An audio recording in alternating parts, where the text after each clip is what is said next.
Realizing like how things are going horribly wrong. Can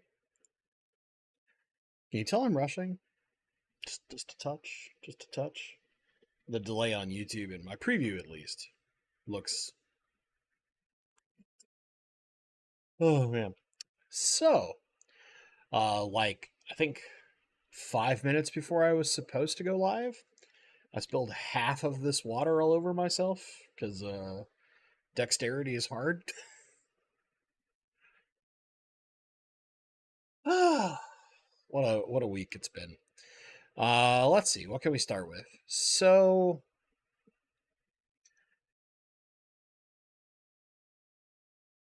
I guess we start with Shani, right? Give a little update on her since Saturday. So she was wearing this collar that went from like her ears all the way to her shoulders. I think kind of like a neck brace for us human beings to restrict her movement so that she wasn't trying to like lick at her incision and stuff like that. I took that off, and she's been doing really good without it. I think she might be getting too confident on her pain medication because she's moving around more than I really want her to.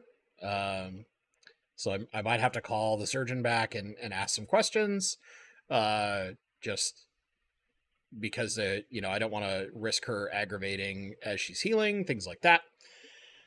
But otherwise, for the most part, she's been doing pretty good. Mostly. It's been a little problematic with a couple of her medications, but we're finding tricks and different things. She's starting to like understand through the normal ways we get like little pill pockets, right? To hide her medications normally, and she would stop taking those medications at all. Yeah. So yeah. But we got her back on some other stuff, doing some other different replacement treats to make it so that she would take her pills. But yeah, so far she's doing pretty good. Um, of course, I have to thank so many of you because basically like half of her bill, it's a little less than that, but we set the goal lower than the actual bill, but like half of our goal was met, which is incredible. It's a lot of weight off of my shoulders, um, and will mean that I won't be like scrambling trying to figure things out quite as hard. So I appreciate it. Last week we had the pre-recorded thing. We talked about Chantoto because she just got injured, just went through surgery, all those things.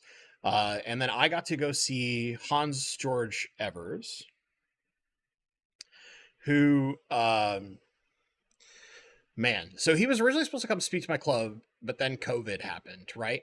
And it ruined travel plans because, of course, the international, he's coming from Germany, things like that. He might be the best speaker I've ever seen as far as fish is concerned. Just his presentation was on Sulawesi and a lot of the wonderful shrimp and some of the rice fish and silver sides that exist out there, that some are in the hobby and some are not. So like, of course, the ones that we know the most, the cardinal shrimp and the harlequin shrimp, some of these just incredibly beautiful, super colorful freshwater shrimp that are a bit more difficult than our standard neocaradinas, right? They're a caridina, but just some of these incredible looking shrimp. Talked about those. The region kind of took us through half of the Sulawesi Island, which is fairly large. But at the same time, like, started also telling us about the impact between when he first started going there in 2007 and current day, because there's a ton of environmental destruction, effectively speaking, that is occurring because unlike some of the other places in the world that have this kind of like marquee thing, and he kind of explained like tigers or pandas, these huge, um, in the sense of popularity and uh, prestige, animals that are endangered that have caused lots of conservation and funding and things like that that help protect these species, that doesn't happen in Sulawesi. They don't really have that marquee kind of animal. So a lot of the natives are doing things like putting tilapia in the water systems, and they're completely destroying the native fish populations and things like that. And that's kind of the sad part about things. So because I see Dr. Maz in chat, unfortunately, there's not programs like what Amazon Research Center and Project Piaba are doing that encourage the locals to focus on preserving them and using them as an income source, as opposed to, say, like palm oil farming or having food fish like tilapia in the water systems that just ruin everything. Charismatic megafauna, that's a good term. But yeah, so it makes me better appreciate, the folks that are out there doing that work, trying to protect some of these places. There's the Stuart Grant Foundation that does a lot of this stuff when it comes to the African Rift Lakes, and some other similar ones out there. There's some stuff in Australia too, but man, the weight of what they're trying to do really got driven home by Hans Georg Evers' presentation. So maybe it's more just that, knowing that and seeing these things that, like, for us hobbyists are incredible, even if, like, I don't keep shrimp, but I like shrimp, right? And just seeing some of these other fish that now we're going to run the risk of not having access to them. There's a few of them that are very prolific in the hobby, thankfully. There's like the neon rice fish, which kind of looks a little like the Daisy's rice fish in a way, but it's more like a neon tetra in coloration. That comes from Sulawesi, but its habitat is gravely endangered. So if it was not for it having the bright, beautiful colors and being kind of prolific in the hobby, we would be risking it going extinct. So there's things like that where they're really interesting about the presentation. Let's get to the topic. I have this for an interesting reason, right? So what if I had to move? Would I keep my fish? And let me explain this a little more in depth real fast. As many of you know, I was laid off from Amazon a couple of months back. So I'm in the process of looking for a new job.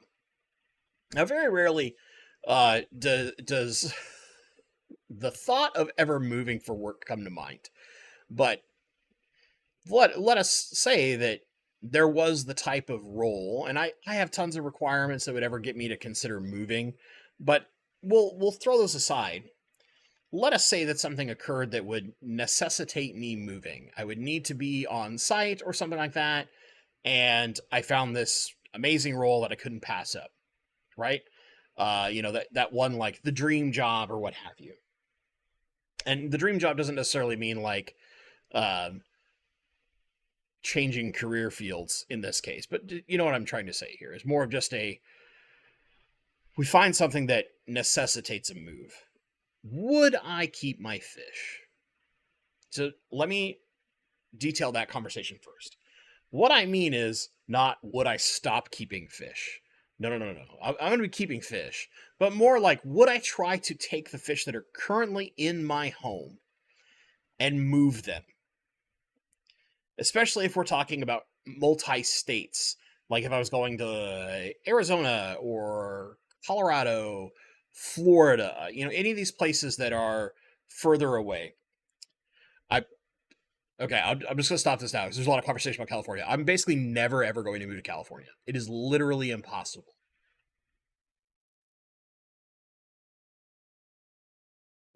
California is one of the least appealing places for me to ever move.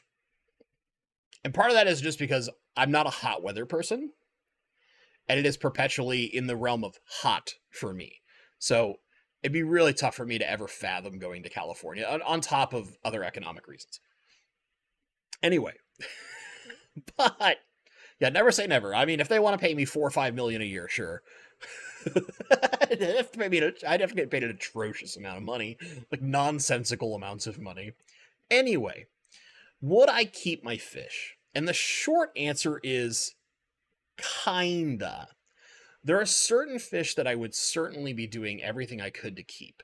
And that's mostly because, like, something like the loaches, even though, like, yes, you can get different loaches, my wife is really attached to them.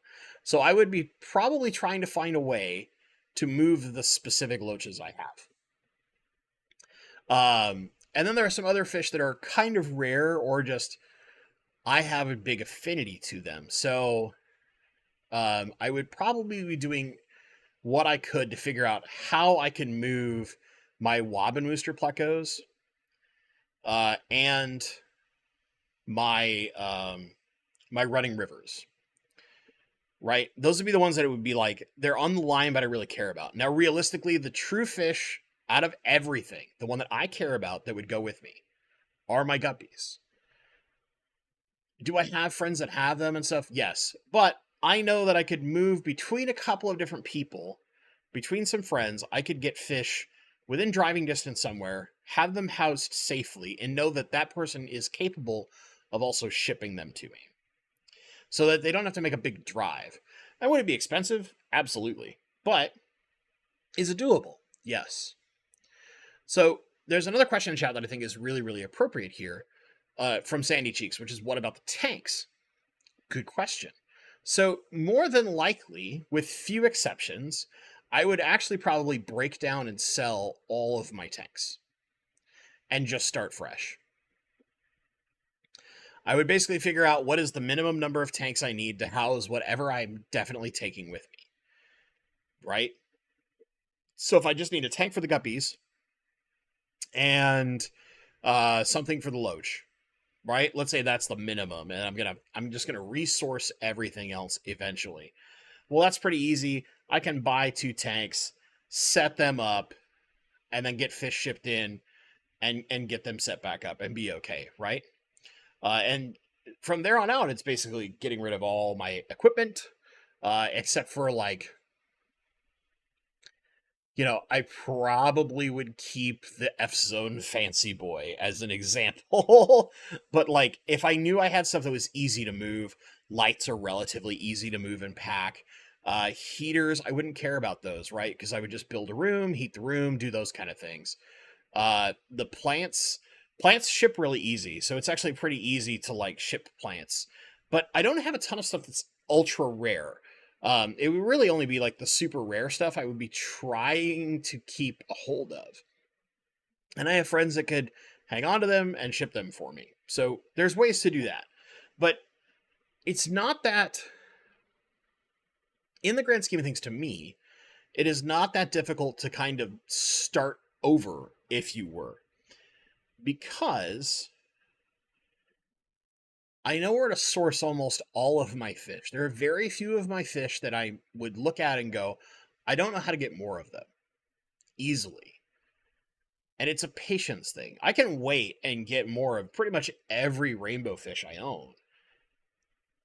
Do I like that prospect of, like, having to wait? Not necessarily. But if I know that I'm moving, I'm going to set stuff up, especially if this is, like, the really awesome job, I'll be my permanent living situation, and I don't plan to really move ever again, then I can set up a better, more planned out fish room than what I currently have, and those kind of things would incentivize me to basically start almost entirely fresh.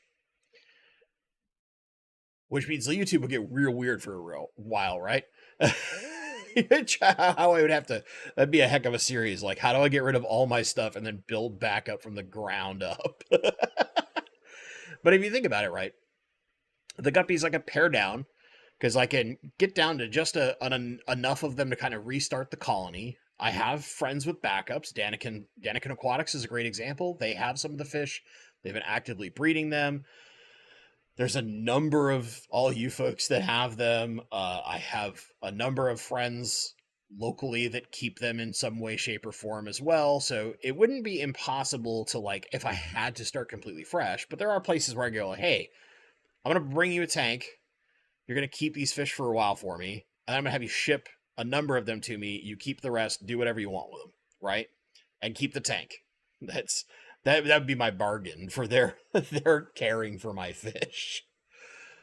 But that's something I think about. Like, To me, I know a lot of people that try to move cross country. There was someone in chat who's like, I think it's Ken's 3D, right? Was moving and trying to figure out how to move all their fish. For me, I'm in a place in my life where I just kind of know how to source everything I have with some really limited exceptions. And because I'm at that place, it's kind of like, well, I can I can go and grab these fish again from these sources. And I would be talking to them ahead of time, right? Making sure like, hey, I'm going to be ordering X fish from you at whatever point in the future. I need you to hold some for me. And that's doable.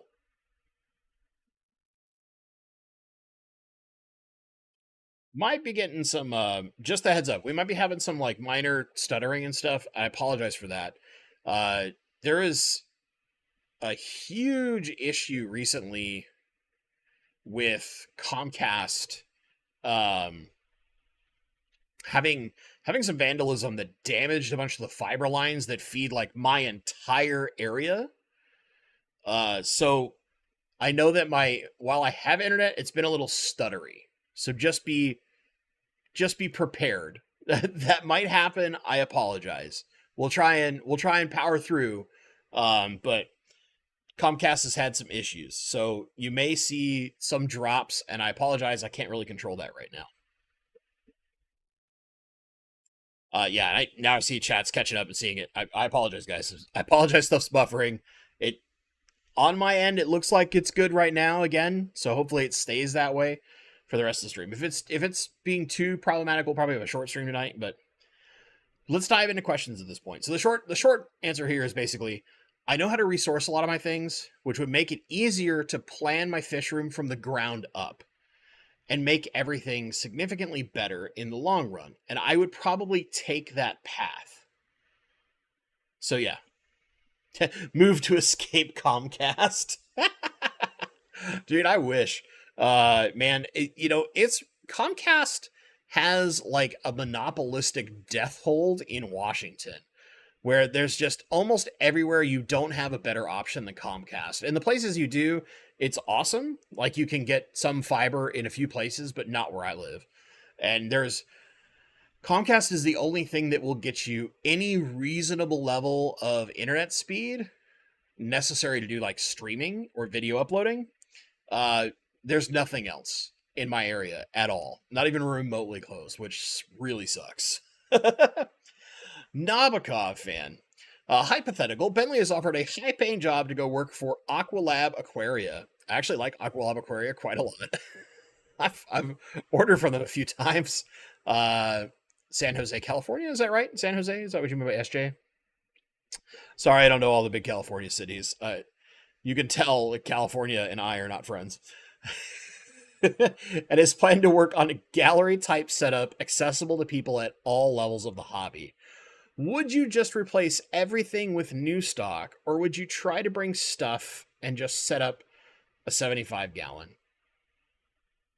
So I would bring a couple of fish and set up a 75 at home if you're talking about that. But other than that, I would start fresh, because I think when you're doing setups like that, and probably the best example of this is someone like MD Fish Tanks, right? When you're setting up an entirely fresh tank, most people are usually buying new fish in it. Very rarely are you taking old fish and moving them to a brand new tank. At least most of the way YouTube viewership tends to be. It is certainly possible, don't get me wrong. But yeah, there's a lot of stuff that is both easy and hard to get when it comes to things that I like. So it's a little tough to like, there are some fish that are very, very difficult, right? In the sense of let's say you were dealing with really specific rainbows that basically a lot of people have lost. So the example here would be like Glossolepis maculosus. Look, the only person who really has them right now is Lucas Bretz in the entirety of the United States. So if I, for some reason, had a colony, I would be doing everything I could to get that colony in the right hands and either prep them for ship or get mops and mops and mops of eggs sent to me instead. So, like, I would probably work with somebody like my friend at Hoon Aquatics, right? Or maybe I'd try and figure out a way to get them to somebody like Mike Stambaugh, who we saw in chat, which, by the way, Mike, totally didn't miss your super chat. I really appreciate the fur baby fund. Thanks, buddy. It's good to see you. Just, we're scatterbrained tonight, like usual. I'm never calm, cool, and collected when it comes to streams. I'm kind of just all over the place, right? But in the sense of like setting up new things and kind of as Chisana is saying, the cool like starting new series that can be educational, I think it's more educational to go from the ground up entirely. Yes, of course, a lot of people do like decide, well, I want to move from this 20-gallon tank to a 40-gallon tank. I'm going to set it up and then I'm going to move my old fish. You can do that for a few things, but trying to bring like 17 tanks worth of fish on a multi-state trip is a terrifying thought. Even Lucas didn't really bring a ton with him on his trip. He kind of like mostly started from the ground up again. But yeah, it'd be interesting. I don't think anybody would pay me to do that kind of work though. There are far better like aquascapers, and that's the more popular thing when you're going gallery style, as opposed to just like, I'm just going to kind of put plants in places and hope it works.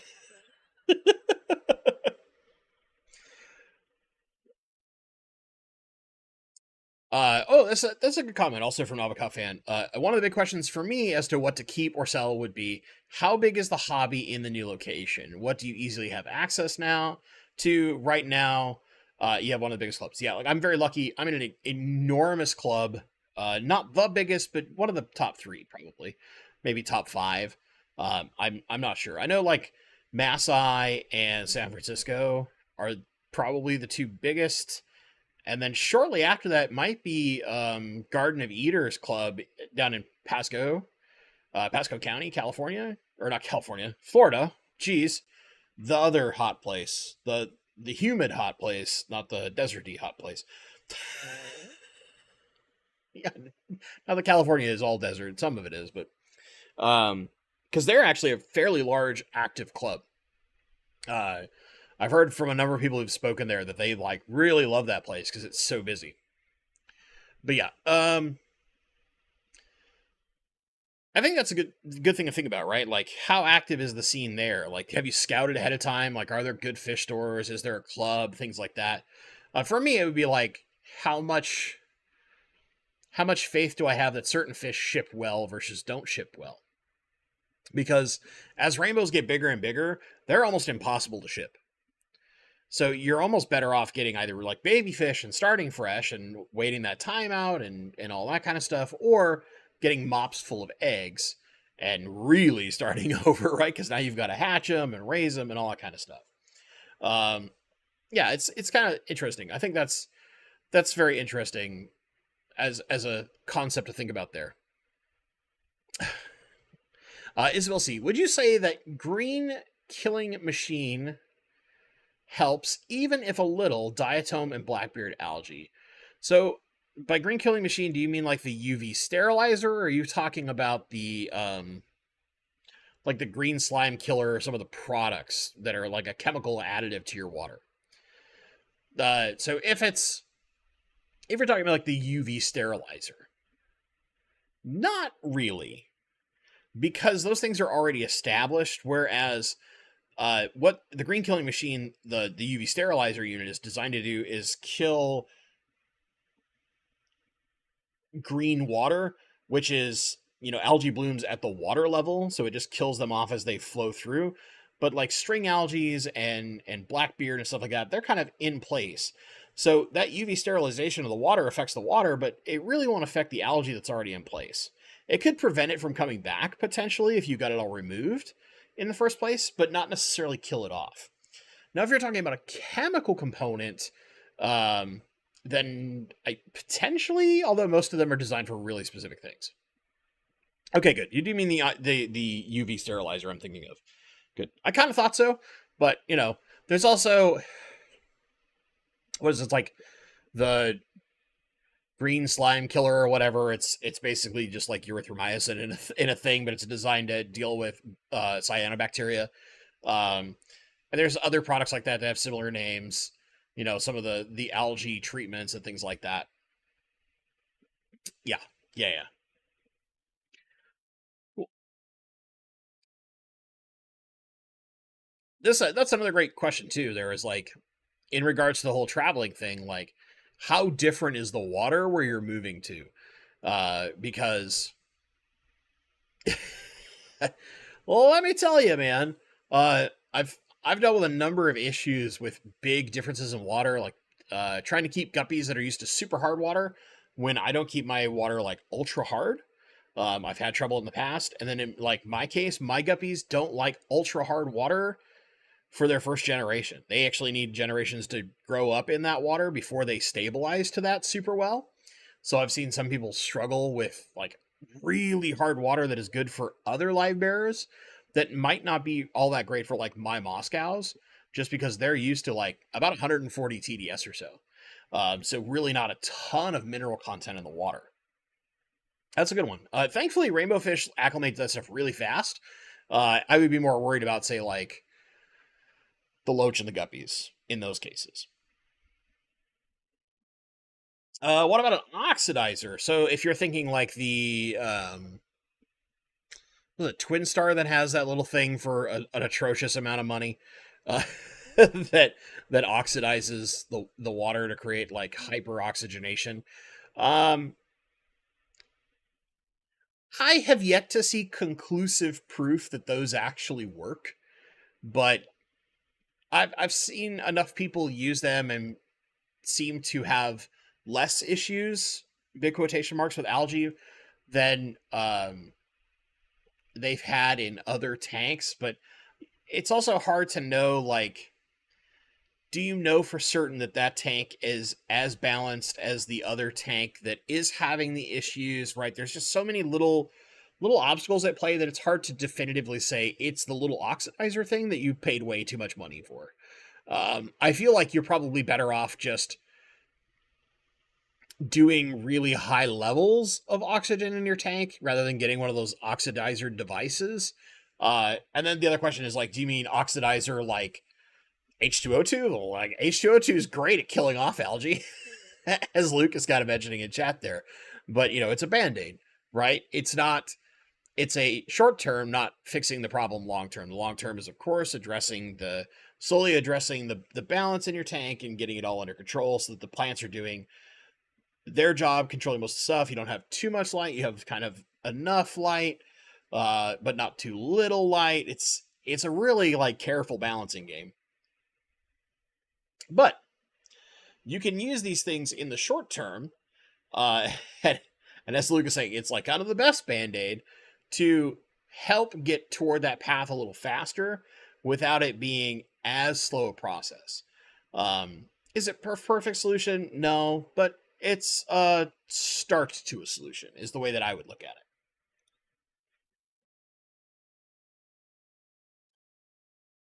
Ozone. Well, I probably wouldn't push too much ozone in a tank ever for fear of it actually damaging fish.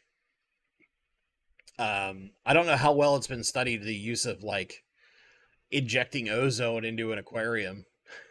I haven't looked into that very deeply. But I mean, that's basically what those oxidizers are sort of kind of trying to say they're doing. Um, yeah. Shooting oxidator. Yeah, that's like the Twin Star one. I don't know. I've yet to see conclusive things that say like this does this and here's the data that backs it in a level that is anything other than someone going, well, I put one in this tank and one not in this tank and ran them side by side and here's what happened, right? I don't know. I'd have to see. Okay, so saltwater folks use ozone A. Interesting. My question would be, what's the concentration they're running versus the volume of water? Because if it's like, oh yeah, they run a little ozone in an 800-gallon tank, well, it's like, well, is it really that much of a concentration or what? Because like, most of us freshwater keepers, we're not like meticulously measuring everything, where the saltwater guys are like crazy, they're they're ultra meticulous when it comes to a lot of that work. So if they're playing around with ozone, they're probably extremely measured on what they're doing. That'd be my guess. Put it that way. Gisana, update. I don't know if you remember your suggestion on storage rack of two 50-gallon low boys. Second low boy is going to be a Hillstream loge tank. Awesome. That's cool. Hillstream tanks are pretty cool, especially because you have that big footprint, right? You have a ton of stuff there, and it allows lots and lots of surface for them to do stuff. I imagine you're doing like a lot of riverstone and stuff in there too, for them to have surfaces to graze on and hide in and all that kind of stuff. That'd be really cool. That'd be really cool. I'd like to see because like a lot of the like river system tanks we see tend to be taller tanks because they're dealing with high flow. I'd like to see that in like a low boy. I bet that'd be really rad. Brian just treated a BBA outbreak this week. I'm glad I don't have one right now, but I've been dealing with some other nonsense. When it comes to green hair algae, it's almost have it completely tackled. It only took me like 2 months of slow and careful work. Shamu Aquatics. I was in Florida for a month and a half, and my dad took over taking care of the tank during that time. If I had to move, my dad would take over the maintenance and ownership of my 135, and I'd get a new one. Hey, it's great when you have people in your family that can really take care of stuff. Like, there was and let me give some like slight context to part of this discussion. Other than just like the generic, I get phone calls from recruiters all the time that want to pay me almost nothing for my skill set. I mean, maybe for some people it'd be good, but for someone at my level in my career, it's like I was making that like a decade ago. Come on, man. That's I can't be doing that. And then usually they want me to like move halfway across the country. And part of it is like cost of living and things like that are different, so it makes sense that those wages are lower than they would be in say Seattle, which has an extremely high cost of living. But there is like this weird outside chance of a job that could potentially make me move, but the likelihood is extremely low, just given some of the other things that I'm interviewing for, or rather done interviewing for and waiting to hear back on, that would keep me here. It's a lot easier. Jeff Koski, I just set up a new 40-gallon tank. Man, how many 40 gallons do you set up? You have so many tanks. You've been setting up a bunch of stuff lately, dude. Or at least I get tons of updates, so it just always feels like there's a lot. So this is not a 40-gallon breeder this time. So the standard original 40-gallon, you don't really see those very often. 40 breeders have become so popular that the normal 40-gallon is not a common tank anymore. You just barely see them. Got it from PetSmart. Did you like get them to price match a little and then use your coupon and like get that thing for a flying steal out the door? I hope so. Nabokov fan, how is Fallen Forest and the other new tank doing? Other new tank is just drained. I've been trying to think what you mean by other new tank. Fallen Forest is really the only new tank running. I've done adjustments to tanks and drained some tanks, but I haven't started setting up a new one yet. Again, more stuff with the dog has eaten most of my time this week. But yeah, and most of the weekend I was not home. I went Saturday. I went across the state to see my family. We did kind of a big gathering because a bunch of my nephew turned 2, my niece turned 4. Like 2 days before that, a couple of my other cousins' kids and one of my cousins all had birthdays in the last like week and a half. So we kind of did a massive birthday bash on my mom's side of the family.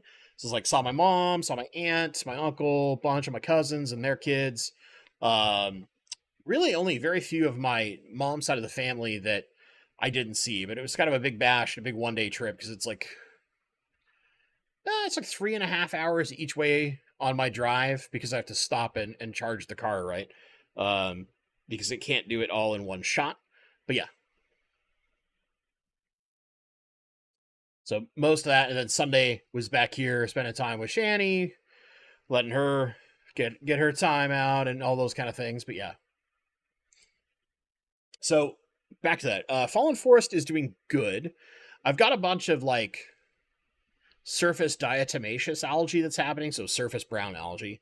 And most of that's probably like the jump in all of a sudden having that big group of rainbows and they're feeding. Um, it'll be a phase. There's only a few autosynclus in the tank and a few snails, so they're not going to handle that all that well. I'm probably taking. There is one pleco in this tank that's probably coming out and going into that tank, along with two more males of the Upper Tor River that'll go into there. I just need to like buckle down and get that done this week. And then the new tank with the wife is drained, like we had in the video Saturday with the short tour. I've got the filter off of it now. I just need to go through and pick the last of. There was some like Val that's in there. I need to pick it out just so it doesn't grow back in because I don't want Val in the new tank. And then I can add more substrate and wash all of the pagoda stone that we're going to put into that tank. So to go over it, it's going to be an island style scape with pagoda stone. We're going to use a lot of Java fern and probably a type of lily that carpets itself. It propagates through runners and stays relatively short if you know what you're doing. To be kind of going around this little island. There might be a few other plants in there, but mostly it's going to be those. And then as was voted in our live stream 3 weeks ago now, yes, 3 weeks ago now, that will eventually have Aves Creek Bozemanai rainbows in it. So that tank will be fun. It'll be very enjoyable when we get there. It's going to be a slow process, but yeah, my goal is hopefully the weather stays nice, or rather becomes nice. It's been raining the last couple days. I need to go back to sunny so that I can basically go outside and wash a ton of rock. And then have my wife go through and pick rock that she wants to use and start building that aquascape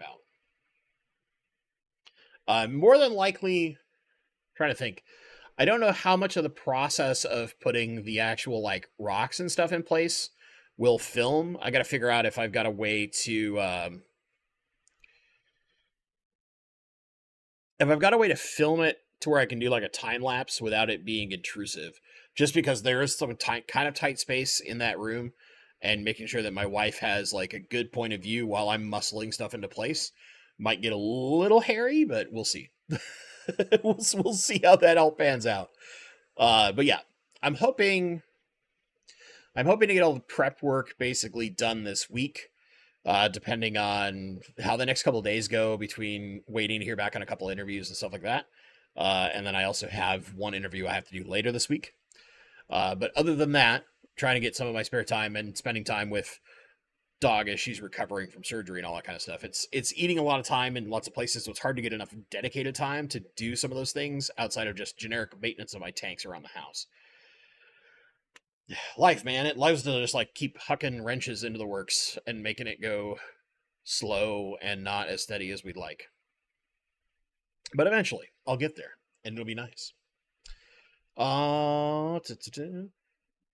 Shamu Aquatics. I had a 40-gallon that was 2.5 feet long when I first started on YouTube before I upgraded to the 125, and now the 135. 2.5 feet long. Well, that's interesting. Yeah, because like the standard 40-gallon breeder is 3 foot, right? So you must have like a 40 tall? So the only way I can think of, I'm trying to think of, it would depend on who made it, right? But yeah. Interesting. That's an interesting spec. I really like the 40 breeder. I think it's like probably the perfect tank. But I'm really biased, so yeah. I'm really biased about that. It's my favorite. Brian, I had to actually look up the specs on a normal 40-gallon. It's been a long time since I've seen one. Used to see them everywhere. Yeah, the breeder just got so popular, and I imagine their dimensions actually make the glass relatively cheap for the manufacturers. Uh-oh. Well, Leo just put 2 puffers into 75. I do wish you luck. You should be fine, though. You got enough room in there. They shouldn't really, like... They have room to set their own territories and stuff, so you pretty unlikely to have big issues with it. Sandy Cheeks. What causes staghorn algae? So, typically, when we see staghorn outbreaks, it is a combination of things. Most commonly, where you would get staghorn algae instead of something like a string algae or even potentially blackbeard algae is because there's significantly less flow in that area. Staghorn really does not like good amounts of flow. However, also, most commonly staghorn survives in an area or in an area where you see any kind of ammonia spike, and not necessarily like dangerous levels of ammonia for your fish, but maybe it's like you just added a group of fish, so your filter needs like a day or two to adjust, but all of a sudden there's been a tiny spike up of ammonia, and you're naturally in a tank with no CO2.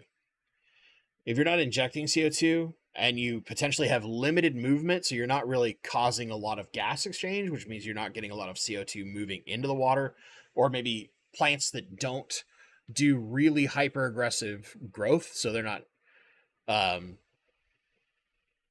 producing potentially extra CO2 at night, because at night plants start consuming oxygen and they release CO2, right? Or maybe just not so many fish that they're putting out a lot of CO2 through their own, right? Their own waste combinations of products where they're I'm forgetting the word I'm looking for. I want to say exhale. That's not the actual word I want. There's a different word I want. But you know what I'm saying? When they're getting oxygen out of their gills, they're pushing out CO2. You might not have enough. That's when you can tend to get some staghorn. There's a combination of things, but usually the most common reasons where I've seen staghorn personally, instead of other algae, is I have something's out of balance that would cause a different type of algae, but I happen to have lower rates of flow, and usually I'm not running CO2, so I have low CO2 amounts in the tank. I'm not getting it to say like 20 ppm or so. Maybe I'm sitting like under 5, which even, usually tank with fish will have a little bit more than that. They'll have something like 5 to 10. Pretty commonly. Not always, but pretty commonly. That's when I tend to see staghorn. Is that the number one reason? No. Respiration. That's the word. Nabokov fan better at English than I am. It's true. It's very true. I'm bad at English. I can say with a relative frequency, I forget.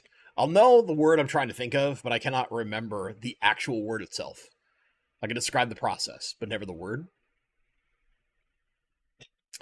So it's part of getting old, right? The brain just stops functioning. Then other people are mentioning in chat other ways that they have dealt with particularly different ways they've gotten those. Kingfisher's Catch. Savoir Splendens, the Asian rummy nose, deserves more credit. Saw them in a friend's room and they looked amazing.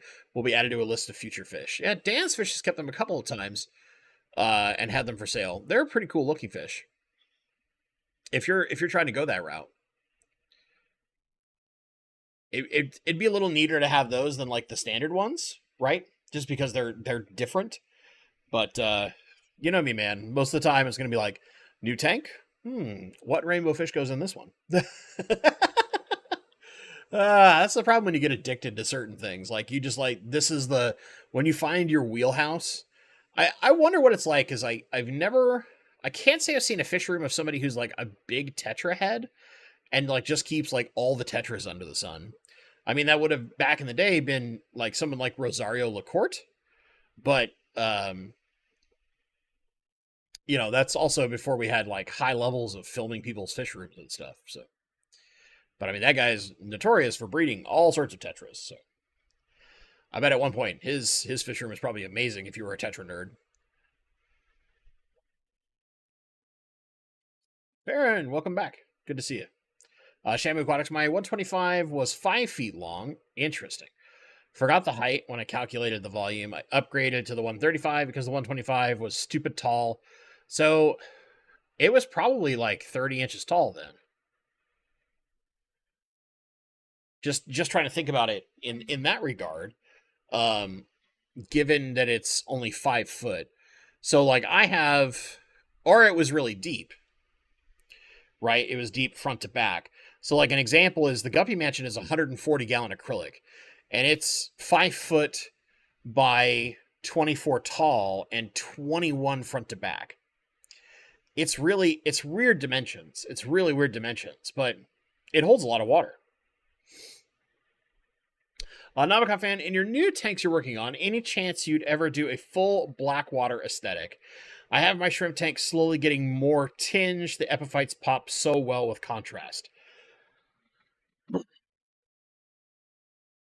So, probably not the tanks I'm setting up right now.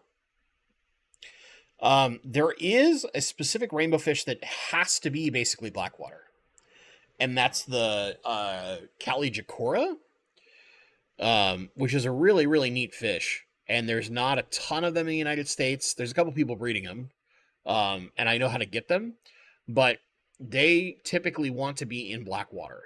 I don't think we've seen any success with them in a non-blackwater tank, and that would be the one fish that would be interesting to keep blackwater because they have this very silvery pastel-y color, but in blackwater it pops much better and has these really cool like blues and kind of tans on the body, strong black stripes. Actually, let me find you a picture.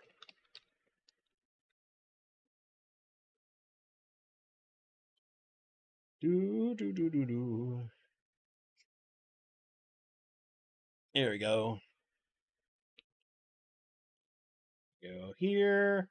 For those who have ever paid attention to the like rainbow fish groups that are out there, probably the most like famous photos of this particular fish are the ones from Irwin Binner. And of course, they're somewhere where I can't like easily get the photo. Now we have to do it here.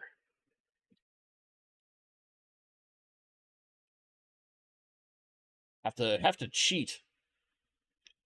Okay, give me a half sec. I want to show you guys this fish. It's really cool because even down in the fins, it has kind of like a bit of a purple tone to it. But because it's a blackwater and it has some really specific requirements, it's not something that I would be like looking at in the near term. This would be more long term when I've got a bunch of other things set up, and then I'm looking for something a little different, a little special, so to speak. Check this bad boy out. I'm just gonna completely cover my face with it. This is the Melanitania species from Caligicora, which is when it's in full color, which admittedly this is a picture at maximum color when it's doing its absolute best. Really lights out looking fish. Kind of gold tan bits colors in the body. Nice iridescence of blue, a little bit of red dotting down toward the bottom, and then you can see in those fins, right? It's almost like purple in the iridescence. Absolutely beautiful fish. But it's one of the very few rainbows that, as of right now, has to be in fairly acidic water. So very low pH. We're talking about sub 6.5. And has to be typically in some semblance of black water. You might not see the water actually being very tannin stained, but it's still using a lot of the things you would to get tannin stained water because it needs all those humic substances in order to help bring that pH down. Really, really, really, really cool looking rainbow, but also because it's so, unlike a lot of other rainbows that are really flexible in what they can survive in, because it's so specific in what it needs, it's not really widespread. Yeah, and that picture is also caught in the like the full flare mouth open that some of the males do, which is kind of hilarious makes them look kind of like dorks, or just kind of like they're really thinking about something or screaming something. But what do you do, man? It's a very popular shot to get in the rainbow hobby. The big like mouth open, fins flayed out all the way, because that's the way they are. John Johnny at Dan's Fish. I bet we could keep them without issue in 8.5 pH and hard as water can get. Good luck. If you can, you would be basically breaking off at what everyone else has been able to figure out with them. It'd be cool though. Alec Kumanoff heard Rosario as a kid speak about tetras to the now defunct South Jersey Aquarium Society. Slides of his fish rooms were amazing. He had very soft water and abundant sources of live food. Yeah, there's a ton of stuff, some interviews with him that you can find that are audio, like Randy from Aquarius Podcast that works for Aquarium Co-op has interviewed him. I think I've listened to that particular interview 3 times just because I like listening to Rosario Lacorte speak. And he, in some of his books even indicate this too, but basically he's a massive live food person. Yeah, he makes all sorts of live food.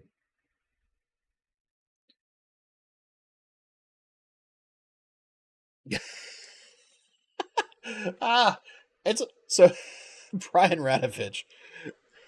There's a like some riff on the BBC Prairie Dogs that somebody did where there's like Alan. I remember exactly what you're talking about. Some of the dumb things out there. Rocky Miles. Could I put cherry shrimp with a mono shrimp in a Planet 10 gallon with dwarf rainbows?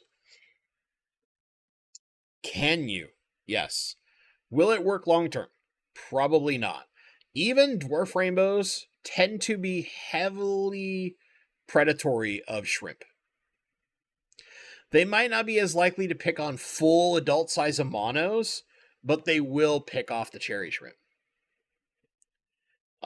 It's there is something with rainbows to where shrimp are their jam. You can do a monos with neos in a tank, but I would avoid the rainbow portion. I've seen plenty of tanks that have a mono shrimp and a Neocaridina species together, especially cherries, just because they're so prolific that they can not get bullied potentially. I've seen some people talk about bullying from a mono shrimp of some of the smaller shrimp species, but yeah, you're all right. Nabokov fan, I just moved a monos in with my Neo shrimp. It's common, I think, to do so with any shrimp. I'd encourage you to set up the shrimp colony before adding any fish. Yeah, there's that too. I mean, if you had a really, really robust shrimp colony and you wanted to put a small group of dwarf rainbows and you had lots of hides, maybe. But in my experience, rainbows are shrimp hunting machines. Once they find those tasty, expensive snacks, they will eat them all. With a merciless efficiency. And it makes me very sad because I'd love to have shrimp and rainbows together. Shamu Aquatics, my addiction is geared toward roseline sharks, the Denison barb, and Bozemanite rainbows. That's a great combination in a tank, let me tell you, as someone who's done it several times. Love it. My 135 is crowded with 12 roselines, 9 Bozemanite, and 2 turquoise.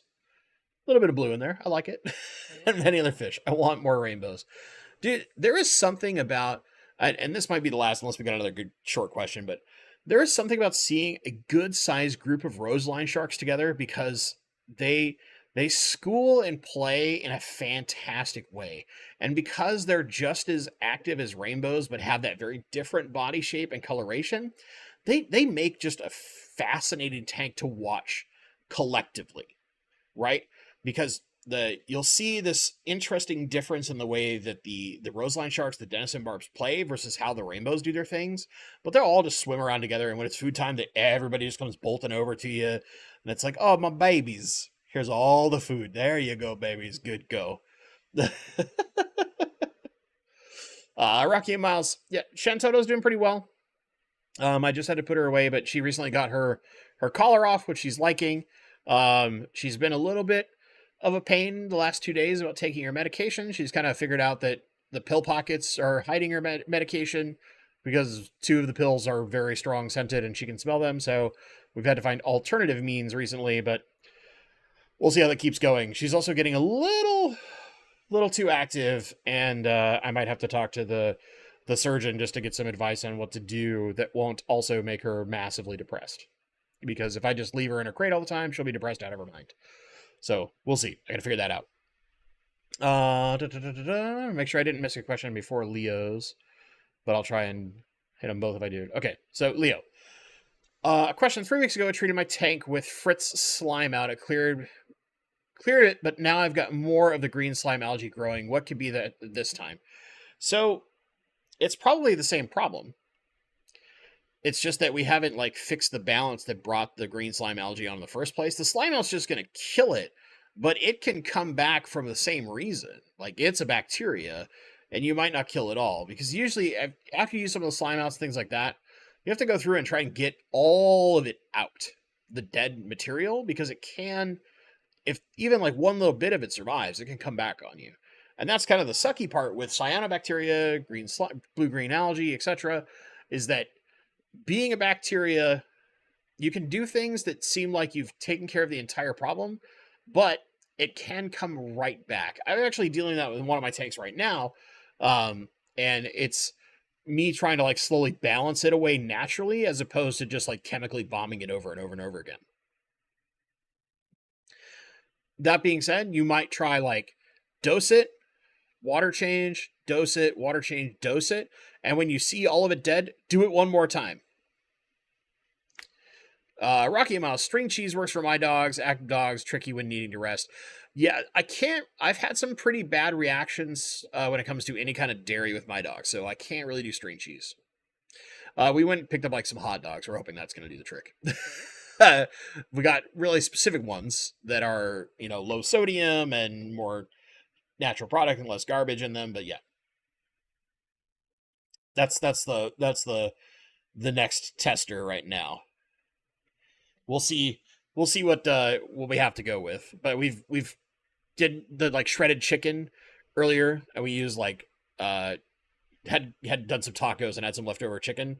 So yeah, I hadn't used that as like a ball of here's chicken with totally not a pill inside. Promise. Gulp. Good chicken. Yes. Keep doing that. But then we ran out of the chicken. So, trying to figure out the next thing. All right, gang. Totally at the tail end here. I appreciate some of the advice for dealing with Shantoto and her pill problem, which is to say her not taking her medications. I might try like a pate might be the next thing. Little hard to give by hand, but we'll figure it out.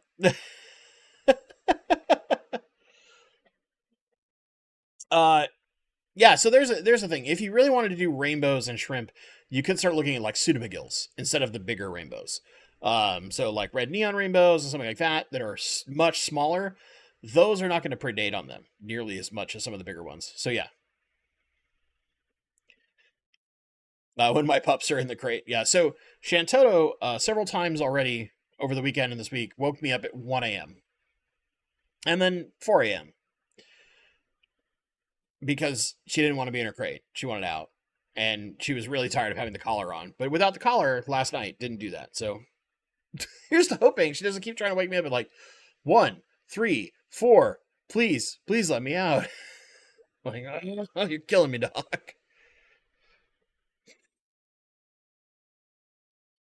But yeah. That would be what I'm going. All right, gang.